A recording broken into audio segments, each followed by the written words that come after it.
The Couple Next Door, written by Peg Lynch and starring Peg Lynch and Alan Bunce.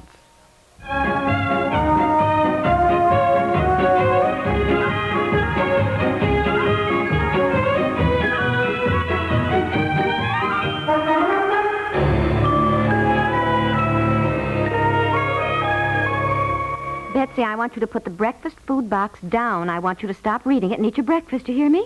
Yes. It's not polite to read at the table. Daddy's reading. Well, he's your father. He can do what he wants to do. Is it polite for fathers to read at the table? Eat your breakfast, please, dear. I know one thing. It's not polite for little girls to come to the breakfast table without combing their hair. Now, you go do that and come on back to the table. Aunt Effie, breakfast is ready. Yes, you want some attention, too, don't you, Bobby? Oh, I don't know how I'm going to get everything done today and be ready by 5. Now, we'll meet you down there, dear. Yoo-hoo!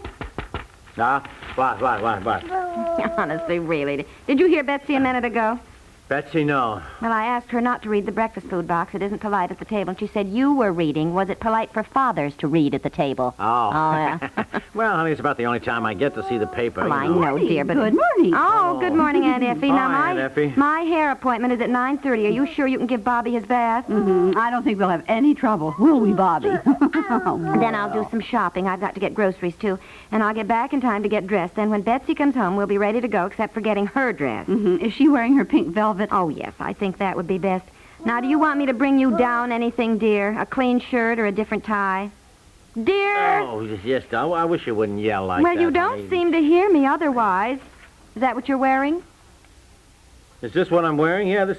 What do you mean, is this what I'm wearing? For the pictures. What pictures? Oh, what pictures, really? Well, I told you we were going to have pictures taken today at the Lockwood studio. today? I didn't know that was today, for heaven's sakes. Oh, Aunt Effie, it isn't funny to live with a man who never listens to you. I thought that was next week. Oh, honey, honestly. We're supposed to be at the Lockwood studio as soon after 5 as possible. Oh. Now, you go there directly from the office and we'll meet you. And frankly, I think you should have on your dark blue suit, dear. Look, do we have to do that today? Yes, I made the appointment. Now, we're always saying it's something we should do, but we don't do it. Well, now I've done it. We're going to have pictures taken today. You and I with Bobby and Betsy, and now we'll meet you there.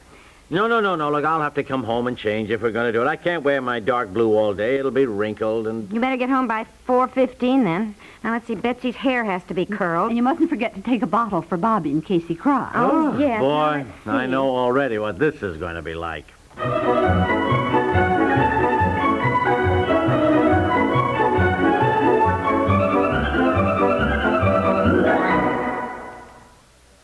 Folks who like fine music are turning more and more to CBS Radio for the distinguished performances they know they'll find there. More and more great musical organizations are coming to CBS Radio to present their programs, too. This season, the Metropolitan Opera is bringing its world-famous full-length operas to CBS Radio every Saturday afternoon. This week's opera is Mozart's The Magic Flute, with a star-studded cast including Gloria Davy, Roberta Peters, Nikolai Geda, Giorgio Tozzi, and Theodor Upmann, and with Eric Leinsdorf conducting. The Metropolitan is in its first season on CBS Radio, but the nation's oldest orchestra, the New York Philharmonic, is also one of the network's oldest programs, having been on the air for 29 seasons. This year, with Leonard Bernstein as the new musical director, some exciting musical performances are being given by the Philharmonic. Soon, too, you'll be able to hear the Cleveland Orchestra under the direction of George Sell in a new series of broadcasts on CBS Radio, your source of great musical performances.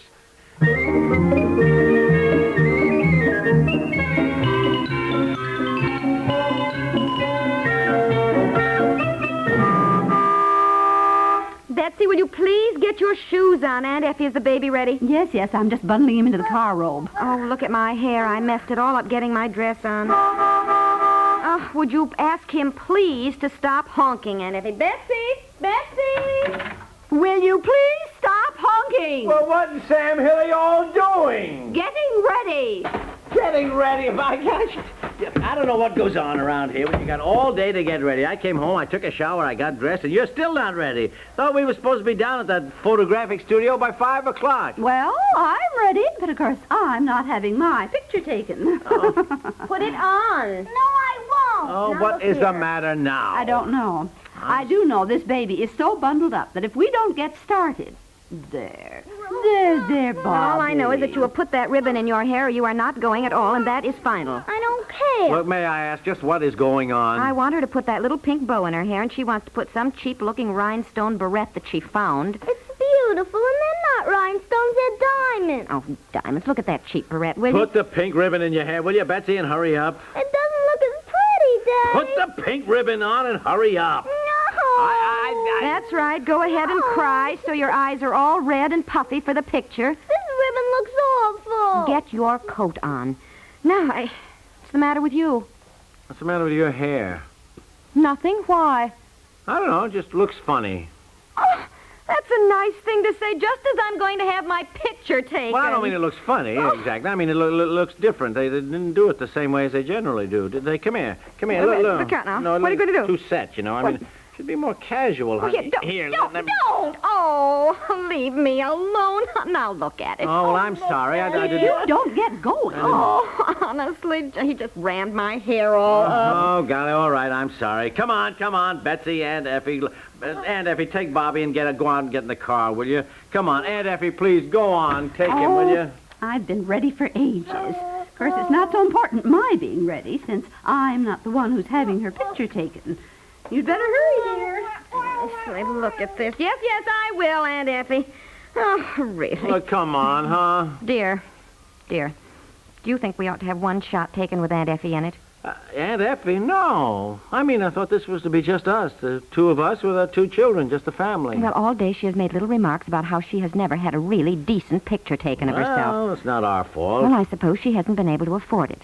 Now, what do you think? I mean, I noticed she put on her best dress. All right, I don't know. All right, if you want to. Well- Look, if we don't get going, none of us will get our picture taken. Now, come on. The bottle! Don't forget to bring Bobby's bottle! Oh, the baby's bottle. Yes, go on, get in the car, and I'll be right there, dear.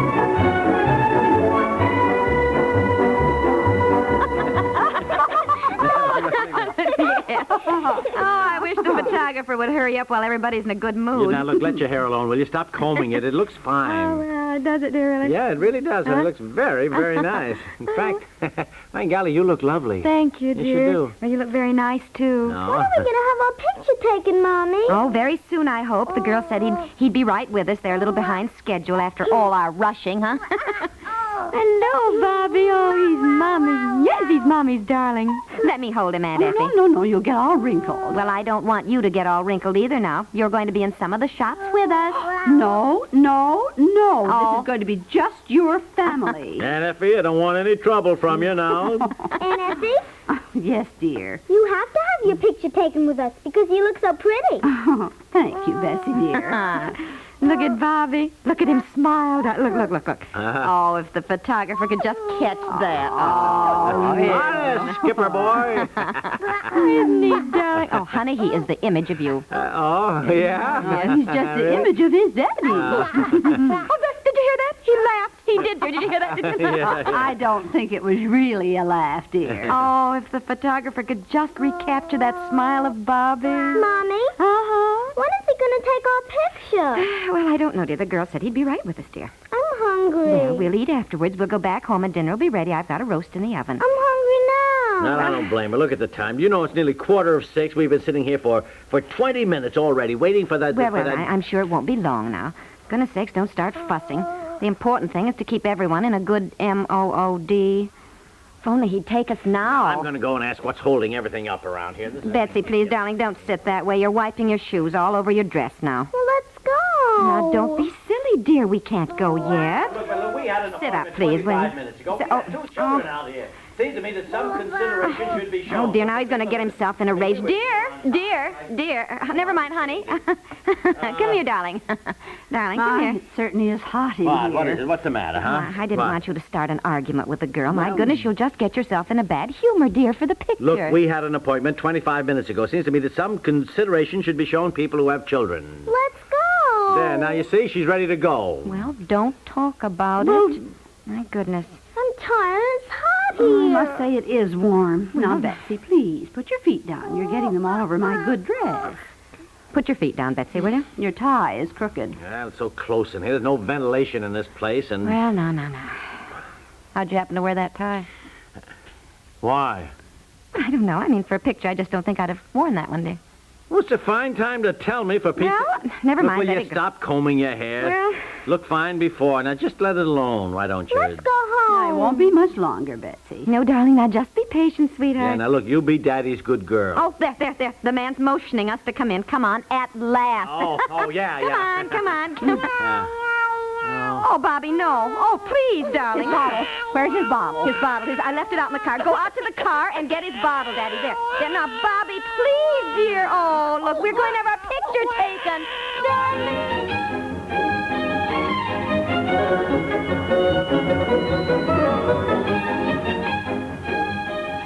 Come on, Aunt Effie. Don't do the dishes now. Let's finish our coffee in the living room. All right, dear. I was just putting the butter away. Well, did you get Betsy to bed? Oh, yeah, she was exhausted. I know. She hardly touched her dinner. What an experience, huh? Oh, boy, what those pictures are going to look like. Oh, I know. I tremble to think. Now, looking back now seems kind of funny, huh? Me trying to get the baby to stop Yeah. crying, and he's worse than... Which, of course, got Betsy all keyed up. Yeah. Why does she act like that when we go out? She never does that at home. I know. Well, if you don't mind my saying so, it's all your own fault. You both got all worried the children were going to act up. So you got all nervous and jittery, and as a result, they did too. Yes, I guess you're right, Aunt Effie. I really do. Yeah, I do, too. Listen, that is the last time we have any photographs like that taken until they're older. Well, huh? I'll say it is at Telling you. $100 a dozen, you know. Of course, you'll never really regret having them. That's one thing. What did you that- say? I said you'd never regret. No, I don't... How much? $100 a dozen. You told me to get a really good photographer. $100? You said get the best. We don't have to take a dozen, dear. I said maybe only 6. $100 a dozen? You're joking. Oh, surely you're joking. Well, no, dear. Of course, if we only get 6 portraits, that's $50. Well, I know your mother will want one. Oh, yes, Mother and will. his mother and Dad and Grandma ought to have one. And your Aunt Martha's feelings will be hurt if she doesn't get one. Look. And then there's Aunt Maud and your cousins in Omaha. And then there's... I know. Well, look, yes. they better turn out nicely. That's all I can say. Well, we'll But- get the proofs next Golly. week, dear. Well, now, honey, this is something you do maybe 3 times in a lifetime. You want the best. Yes, dear, You I know, know, you I want the...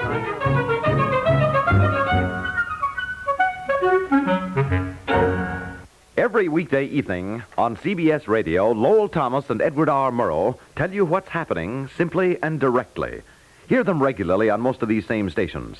You'll appreciate their clarity and the way they let the facts tell the story. You'll appreciate, too, the background information their years of experience and travel provide. Information only Lowell Thomas and Edward R. Murrow can offer. Information that adds interest and excitement and brings news stories into proper focus at the same time.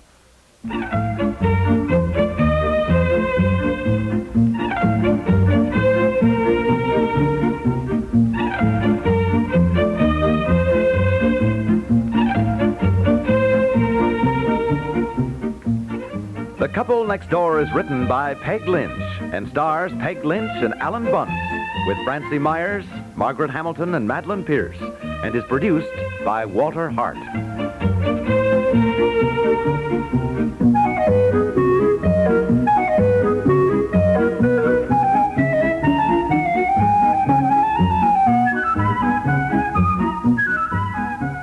This is Stuart Metz, inviting you to listen again Monday for The Couple Next Door.